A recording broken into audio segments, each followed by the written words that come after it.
ఇదిగోండి మళ్ళీ ఇప్పుడు ఈ కార్డ్స్ వచ్చినాయి. ఇప్పుడు ఈజీ వచ్చింది. ఇప్పుడు నేను ఈ కార్డ్ పెట్టబోతున్నాను.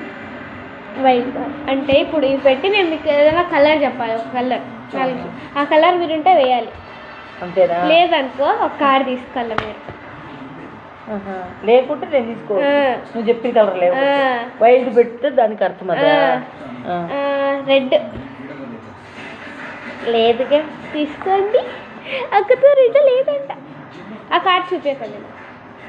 మరి వేరే కలర్ అర్థలేదులే. అర్థలేదులే. నీకు ఆడ సౌండ్ తక్కువ ఉంటుంది కదే కానీ రూల్ ఇప్పుడు అమ్మ చూసి నువ్వు పోవే మళ్ళీ మొదలు పెట్టింది మాట్లాడేది. పడుకోపో. నీకు నొప్పి వచ్చినా కరెక్ట్ మాట వేసుకోవద్దు నువ్వు.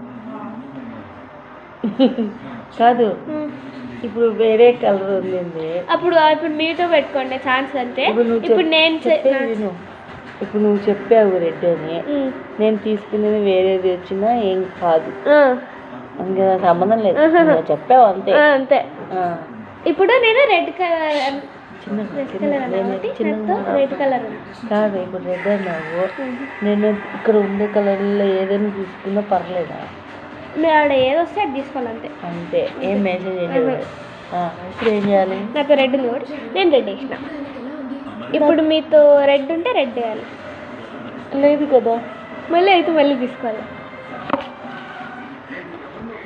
అట్లా లేదని చెప్పి తీసుకోవచ్చా? ఇంకా ఇది ఇక్కడ నడుస్తుంది కాబట్టి మీరు తీసుకోవాలి.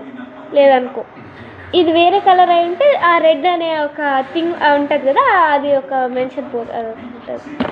రెడ్ వచ్చింది అక్క. చెప్పకండి అక్క. వేసేయాలనా? వేయకూడదు. ఇప్పుడు ఫస్ట్ టైం కదా, ఇంకా తెలీదు. వేయకూడదు. గమ్ము తీసుకో. ఇప్పుడు నాతో మళ్ళీ రెడ్ ఉంది కాబట్టి నేను రెడ్ వేస్తున్నా. ఊనో గైస్ ఏం కార్డు? ఇప్పుడు నేనేం చేయాలి? ఇప్పుడు నాతో ఉండే కలర్ కార్డు మీరు వేసినారే అనుకో. ఇఫ్ ఇన్ కేస్ వేసినారనుకో, ఇప్పుడు నువ్వు ఇది పెట్టావు కదా, నేను వేస్తాను. వేసినారనుకో, ఆ కలరు నేను నాతో ఉండే కలర్ వేసినారనుకో, నేను ఈ కలర్ వేసేస్తా. అప్పుడు నా ఆట అయిపోతుంది. నేను విన్. మీరు వేయకుండా చూసుకోవాలి నాతో ఏ కలర్ ఉందో. కానీ ఈడ రూల్ కూడా ఉంది. ఈడ రెడ్ ఉంది, 1 ఉంది. మీకు అట్లీస్ట్ 1 ఉంటే వేయాలి, లేదంటే రెడ్ ఉంటే వేయాలి. లేదనుకో +4 అన్నా వేయాలి. +4 వేసినానుకో నాకు 4 కార్డులు వస్తాయి. అప్పుడు నాకు విన్ అయ్యే ఛాన్స్ అనేది ఇంకా రాలేదు అన్నట్టు మీనింగ్. నెక్స్ట్ పార్ట్ మళ్ళీ వస్తుంది. బాయ్.